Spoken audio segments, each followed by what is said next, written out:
Lok Sabha assembly స్థానాల delimitation అంశంపై కేంద్ర మంత్రి బండి సంజయ్ కుమార్ ముఖ్యమంత్రి రేవంత్ రెడ్డిపై తీవ్ర విమర్శలు చేశారు.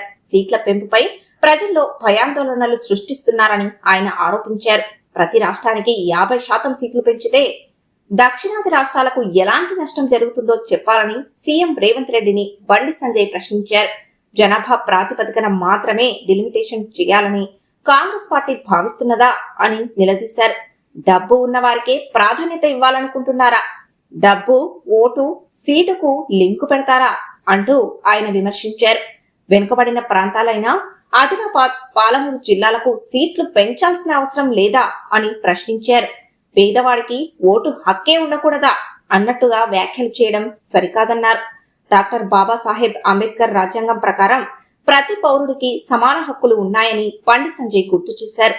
అంబేద్కర్ జయంతి సందర్భంగా అయినా నిజం మాట్లాడాలని సీఎం రేవంత్ రెడ్డిని కోరారు. త్వరలో నిర్వహించే ప్రెస్ మీట్ లో దక్షిణాది రాష్ట్రాలకు 50% సీట్ల పెంపుతో జరిగే నష్టమేమిటో స్పష్టంగా చెప్పాలని బండి సంజయ్ సవాల్ చేశారు. ఇలాంటి మరిన్ని వీడియోల కోసం మా యూట్యూబ్ ఛానల్ ను లైక్ చేసి సబ్స్క్రైబ్ చేసుకోండి.